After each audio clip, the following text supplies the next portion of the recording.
नमस्कार साथियों, master rank academy में आपका स्वागत है। आज हम जेल प्रहरी भर्ती उसके जो सिलेबस है और जो एग्ज़ाम के अभी रिमेनिंग 3 महीने बचे, 3.5 महीने बचे हैं, उसके अंदर क्या व्यू रचना होनी चाहिए, कौन कौन से सब्जेक्ट पर कैसे फोकस करना चाहिए और कौन कौन सी बुक्स या मटेरियल पढ़कर इसको आसानी से 3 महीने में आप उस सिलेबस को कंप्लीट कर सके और पूर्ण तैयारी के साथ आप भर्ती में भाग ले सके, इसके बारे में चर्चा करेंगे। जी हाँ, 11/12/2024 को ये विज्ञप्ति राजस्थान जो कर्मचारी चयन बोर्ड है, इसने ये प्रहरी भर्ती की विज्ञप्ति जारी की थी। 803 पदों की ये भर्ती है। 803 पदों की ये भर्ती है, जिसमें अनुसूचित क्षेत्र में 44 पोस्टें और नॉन शेड्यूल जो 759 पोस्टें हैं। टोटल 803 पदों की ये भर्ती होने वाली है। जी हाँ, 803 पद अच्छे पद है और इन तैयारी का इस पोस्ट पर आपकी तैयारी करना जायज़ है। इतने कम समय में ये चीज़ें होगी। अब देखिए, 3 महीने बचे। ये एग्ज़ाम अप्रैल के द्वितीय सप्ताह में ये एग्ज़ाम होने वाले हैं।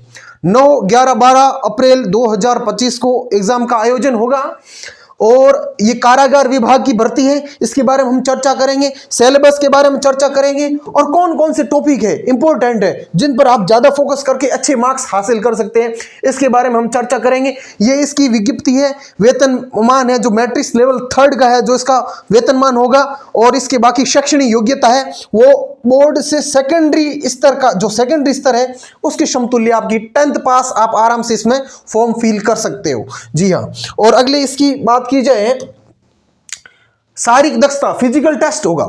पहले एग्जाम होगा। एग्जाम में पात्र एग्जाम जैसे 800 है उसका 10 गुना 8000 के समथिंग अभ्यर्थियों को इसमें फिजिकल एफिशिएंसी टेस्ट के लिए पास किया जाएगा। 8000 लगभग 10 गुना के आसपास। फिर उसमें फिजिकल एफिशिएंसी टेस्ट 100 मार्क्स का होगा। कितने? 100 नंबर का फिजिकल टेस्ट होगा, जिसमें से 50 मार्क्स आपको नंबर लाने अनिवार्य है फिजिकल टेस्टिंग में, जिसमें रनिंग भी होगी। जो भी 50 मार्क क्वालिफाई है 100 नंबर का, फिर नंबर टोटल होकर आपकी नई मेरिट 800 पदों के लिए बनेगी। जिसमें दौड़ का प्रारूप देखा जाए तो पुरुष अभ्यर्थी 5 किलोमीटर दौड़ होगी। यदि रनिंग की बात की जाए तो 5 kilometre with in 25 minutes, 25 minute के अंदर पुरुष अभ्यर्थियों को 5 किलोमीटर दौड़ना है और महिला अभ्यर्थियों के लिए यही दूरी 35 मिनट के अंदर तय करनी है। ये है। और इसकी बात की जाए तो शारीरिक इसके अंदर जो चेस्ट है, सीना है, पुरुष अभ्यर्थी के लिए न्यूनतम 168 सेंटीमीटर होना चाहिए और ये ऊंचाई है 168 सेंटीमीटर। आपकी हाइट 168 मीटर और सीना है बिना फुलाई 81 और फुलाने के बाद 86, मतलब 5 सेंटीमीटर का जो इसमें डिफरेंशियंस है सीने की, कम से कम 81 से 86। ये है, ये आगे की बात है, ये तो फिजिकल की है। और आगे की बात की जाए तो इसमें महिला अभ्यर्थियों की ऊंचाई है 152 सेंटीमीटर, पुरुषों के लिए 168 और महिला के लिए 152 और वजन है 47.5 किलोग्राम की कम से कम इसमें की। बाकी आई विजन ये आगे की बात है। पहले हम एग्जाम के बारे में चर्चा करेंगे। और आयु की बात, न्यूनतम 18 वर्ष का व्यक्ति इसको फॉर्म भरे। कब तक 18 वर्ष हो जानी चाहिए? 1 जनवरी 2026 को 18 वर्ष की आयु प्राप्त कर चुका हो और 26 वर्ष का नहीं हुआ हो, वो ही अभ्यर्थी इसमें एलिजिबल है। और बाकी तो सेम ही है, इसमें ज्यादा कुछ अलग नहीं है। पेंशन, विवाह, बस फॉर्म अभी भरे जा रहे हैं। जी, अभी चल रही है फॉर्म। और जिसने भी इस अभी तक फॉर्म नहीं भरे हैं तो कृपया करके 22/1/2025 तक अपने फॉर्म फिल कर दें। 24/12/2024 से 22/1/2025 को रात्रि 12 बजे तक ये जमा करवाना अनिवार्य है। और परीक्षा का आयोजन ये 9/4, 11/4 और 12/4/2025 को आयोजित होगा कर्मचारी चयन बोर्ड के द्वारा। कंप्यूटर आधारित भी हो सकता है, सीबीटी या टीबीटी या फिर ऑफलाइन OMR बेस पर, जो उनको सुटेबल लगे उसके आधार पर इसका भर्ती आयोजन होगा। इसके आधार पर बात की जाए तो 9/4 अभी जनवरी चला, जनवरी, फरवरी, मार्च और 3 महीने ये और 7-8 दिन ऊपर, मोटा मोटा आपके पास 3 महीने बचे, 90 दिन। 90 से 95 दिन के अंदर आपकी रणनीति कैसे होनी चाहिए। फिक्स आज से 100 दिन बचे हैं। 100 दिन में आप इस भर्ती प्रक्रिया में कितना अपना एफर्ट लगा सकते हैं, सिलेबस को कितना आसानी से कवर कर सकते हैं और अपने कैसे इस भर्ती में आप पात्र हो सकते हो, एलिजिबल हो सकते हो, रनिंग में भाग ले सकते हो, इसके बारे में आज चर्चा करेंगे। साथ ही अब बात रही स्कीम की, इसकी सिलेबस में कौन कौन सी चीजें हैं, बात कीजिए तो प्रश्नों की संख्या आएगी 100, नंबर ऑफ क्वेश्चन कितने, 100 प्रश्न आएंगे, और कितने घंटे का समय, 2 घंटे का समय, 2 घंटे के अंदर आपको 100 प्रश्न करने हैं। एक प्रश्न नंबर ऑफ क्वेश्चन है वो 4 नंबर का है, एक प्रश्न 4 नंबर का है, और टोटल आपके है 400 अंकों का पेपर होगा। 2 घंटों में 400 अंकों का paper, number of question 100। Minus marking है, ऐसे नहीं आप तुक्का लगा लोगे, बिल्कुल माइनस मार्किंग है।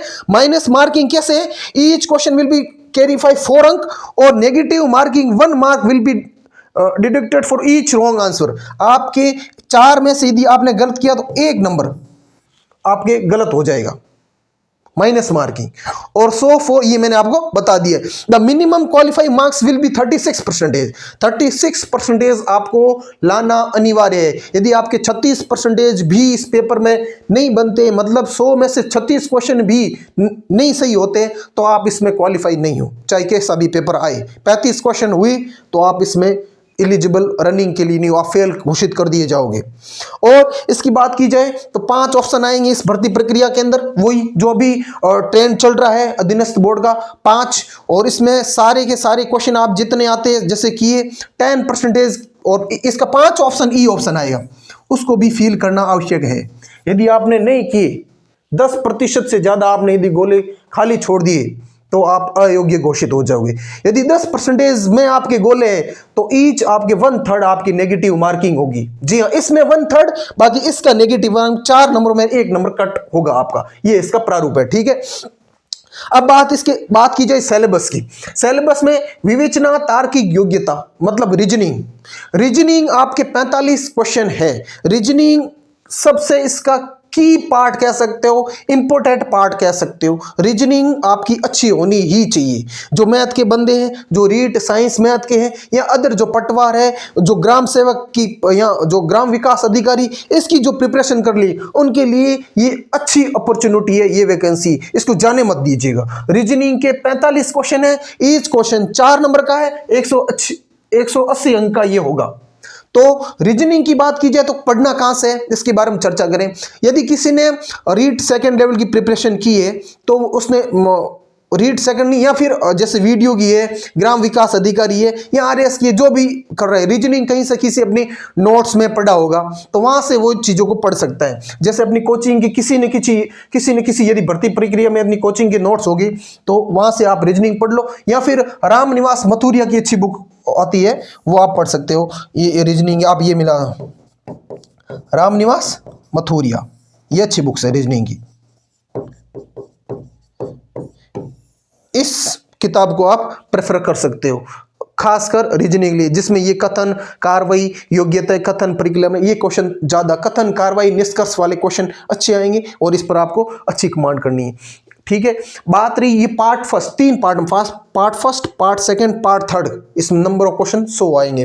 तो पार्ट सेकंड में करंट आएगा। करंट अफेयर के अंदर ये भारत का और राजस्थान का राष्ट्रीय और राज्य स्तर दोनों करंट इसमें आपको देखने को मिलेंगे। इसके लिए यदि अच्छी करंट की जो प्रचलित बुक है जिनमें से क्वेश्चन अधिक आने के चांस है, वो अंतरराष्ट्रीय क्रोनोलॉजी, मासिक क्रोनोलॉजी, आप इसको प्रेफर करें पिछले 6 महीनों की, ज्यादा नहीं। करंट का मतलब करंट ही होता है, इसका मतलब ये नहीं कि आप 12 महीने या 15 महीने तक करंट पढ़ो, फिर वो लॉजिकल नहीं है। आप 6 महीनों तक मोटा मोटा करंट, अच्छी किताब है। क्रोनोलॉजी मैं इसको ज्यादा प्रेफर करता हूं। क्रोनोलॉजी जो मासिक क्रोनोलॉजी आती है उसको आप प्रेफर कर सकते हो, या फिर मूमल। और राजस्थान का करंट आपको अच्छा करना है तो कोसमोस की एक अच्छी आती है, सिर्फ उसमें राजस्थान का है, कोसमोस को आप अच्छी तरह से पढ़ सकते हो, उसमें भी राजस्थान का करंट अच्छा क्लियर होता है। बात रही सामान्य विज्ञान की, ये पार्ट 2 के अंदर करंट है, सामान्य विज्ञान है, आपदा प्रबंध है, पॉलिटी है, ये पार्ट 2 के अंदर आएगा, ठीक है। और इसके नंबर ऑफ क्वेश्चन बात की जाए तो 25 क्वेश्चन इसके आएंगे, और तीसरा भाग है राजस्थान, इतिहास, कला, संस्कृति, भूगोल के 30 क्वेश्चन आएंगे। इस प्रकार ये 100 क्वेश्चन आएंगे। बात रही विज्ञान के क्वेश्चन आप नॉर्मल जो राजस्थान माध्यमिक शिक्षा बोर्ड की बुक्स है, जो किताब है 10वीं की या 11वीं की, और उनमें ये जो टॉपिक है जैसे भौतिक एवं रासायनिक परिवर्तन, धातु अधातु, प्रकाश का परावर्तन, आनुवंशिकी, मानव से रोग, 10th की बुक या फिर 11th तक आप जा सकते हो। उनमें से ये सेलेक्टेड टॉपिक करके खुद अपने नोट्स बना दो, तो इससे बेहतर कुछ नहीं होगा, वो आसान होगा और क्वेश्चन भी इसी में से आएगा। क्लियरली मेंशन्ड है कि 10th लेवल की आपका जो है इसका पैटर्न रहेगा, इससे इसका मतलब एग्जाम का स्तर रहेगा। तो आप इनको अपने स्तर पर नोट्स बना ले तो बहुत ही अच्छा रहेगा आपके लिए। ये जनरल साइंस है और वैसे भी आपको क्लास हम भी आगे इसकी क्लास शेड्यूल इनके अकॉर्डिंग पढ़ाएंगे, आप इसको भी प्रेफर कर सकते हो। आपदा प्रबंधन की बात की जाए तो ये कुछ नया टॉपिक है जो जलवायु परिवर्तन से संबंधित है। इसकी एक अच्छी बुक्स आती है, आप ऑनलाइन इसको मंगा सकते हो। पर्यावरण के दिन ये जो राजेश पब्लिकेशन की गणेश कुमार पाठक और अभिनव कुमार पाठक है, जितने भी यूनिवर्सिटी की और अन्य प्रकार के जितने भी वस्तुनिष्ठ क्वेश्चनों के साथ ये कंप्लीटली सिलेबस से आधारित अच्छी बुक्स है। आप इसको अपने स्तर पर मंगवा सकते हो ऑनलाइन या जो भी है इस प्लेटफॉर्म से। बाकी भी और भी आप दूसरी अपने स्तर पर आपदा प्रबंधन का यूज कर सकते हो। बात रही भारतीय संविधान और ये पॉलिटी आप कलाम या जो इस इन भारतीय पॉलिटी के कुछ टॉपिक, संविधान का परिचय, ये जो सूचना का 2 टॉपिक ये आपको मुख्य ये अपने स्तर पर या फिर कलाम की जो ऑब्जेक्टिव जो आती है बुकलेट उसको आप प्रेफर कर सकते हो। और राजस्थान पॉलिटी की बात की जाए तो राज्यपाल, मुख्यमंत्री, मंत्रिमंडल, ये चीजें आप राहुल चौधरी जो है उनकी अच्छी बुक्स है, ऑब्जेक्टिव अच्छी दी हुई है राहुल चौधरी सर की बुक्स। उसमें ऑब्जेक्टिव के साथ इन जो है जो मुख्यमंत्री, राज्यपाल, मंत्रिमंडल प्रीवियस ईयर के क्वेश्चन भी दिए हुए, ये आपको अच्छी तरह से क्लियर करेगा, ठीक है। और बात रही अब ये पार्ट 2 के अंदर ये चीजें होगी। पार्ट 2 के अंदर पॉलिटी होगी, आपदा प्रबंधन हो गया और करंट हो गया और इसके साथ ही साइंस होगी, ये आपकी होगी। अब आपकी बात रही तीसरा पार्ट, राजस्थान इतिहास, कला, संस्कृति। वैसे इस टॉपिक से आप परिचित हो अपने स्तर पर, आपने किसी न किसी भर्ती परीक्षा की पहले भी प्रिपरेशन की होगी, तो उसके अनुसार आपके जो पहले से बनाए हुए नोट्स है, जरूरी नहीं किसी भी भर्ती परीक्षा की चीजें तो सेम ही होती है, कोई चेंज तो होती नहीं है, तो वो आप नोट्स पढ़ सकते हो। या फिर आप कलाम की जो बुकलेट आती है ना, जो राजस्थान इतिहास, कला और संस्कृति जो बुक जो ज्यादा से क्वेश्चन है उसको आप सोल्व कर ले, वो उसके लिए अच्छी होगी। और भूगोल के लिए आप अपने स्तर पर नोट्स या स्प्रिंग बोर्ड की भूगोल, राजस्थान की भूगोल अच्छी है, आप उसको भी पढ़ सकते हो। और इकोनॉमिक सर्वे आप कोई भी विकास सर के या फिर कपिल चौधरी सर के और वो चीज देख सकते हो। कुछ जैसे कि ये बजट की अवधारणा है, ये कुछ मतलब स्टैटिक्स टॉपिक है, इसको स्प्रिंग बोर्ड की जो इकोनॉमी है उसमें आप देख सकते हो। तो ये चीजें अपने स्तर पर आप कर लेना।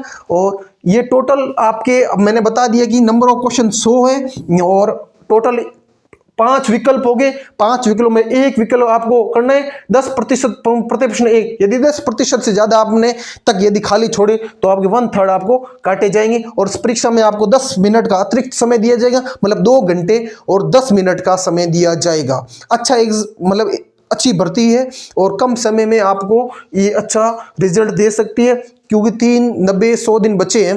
तो इसके अंदर आप ये सिलेबस किसी न किसी भर्ती प्रक्रिया में आप पढ़ते आए हो, आपके फेवरेबल है। और साथ में आपदा प्रबंधन का एक छोटा सा टॉपिक है ये, या इस बुक से या अपने स्तर पर इस जैव विविधता, ये वैसे ये जियोग्राफी के पर्यावरण संरक्षण, जैव विविधता, इन सीटू एक्स सीटू पढ़ते ही हो, वो चीजें सेम ही। थोड़ा बहुत मैनेजमेंट, डिजास्टर के संबंधित कुछ भी है वो आप अपने स्तर पर या जो बुक प्रीफर की उसको भी पढ़ सकते हो, अच्छा है। और ये सामान्य, और इसके लिए जो क्वेश्चन है, जो दिशा के जो दिशा पब्लिकेशन की बुक्स आती है जिसमें प्रीवियस ईयर के क्वेश्चन है, सिर्फ वो जरूर मिलाना। उसको मिलाने से आपके ऑब्जेक्ट की और साइंस से ऑब्जेक्टिव से संबंधित प्रीवियस ईयर में जितने भी क्वेश्चन है वो क्लियर हो जाएंगे। करंट अपने स्तर खूब पढ़ाते हैं, क्लासें भी खूब चलती है, क्रोनोलॉजी अपने स्तर पर जो भी अच्छा हो वो आप देख सकते हो। इसलिए इस भर्ती परीक्षा में टोटल अंक 100 है और इसमें से आप आराम से 60 से 70 प्रश्नों को सही कर सकते हो और जो शारीरिक दक्षता परीक्षण है उसमें शामिल हो सकते हो। वीडियो अच्छा लगे तो इसको लाइक जरूर करना और चैनल को सब्सक्राइब करना। धन्यवाद।